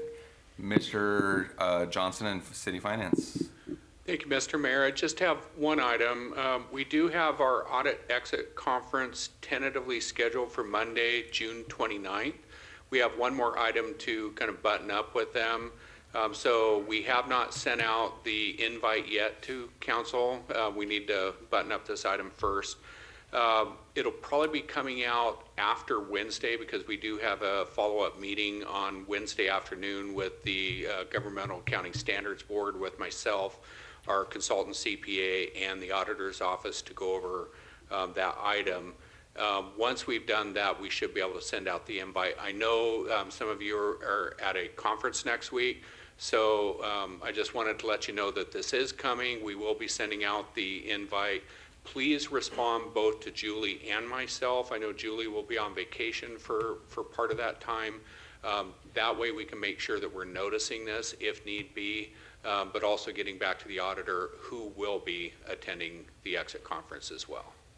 Any questions that you have, I'd be happy to answer. Great. Question from Councilor Burkle. Mr. Johnson, have we had any distributions from our rental assistance program? Yes, we have done 3 different assistance checks that we've sent out. So we've had it active now for just over a month, and the first 3 weeks we had 1 each week. Thank you. That's great.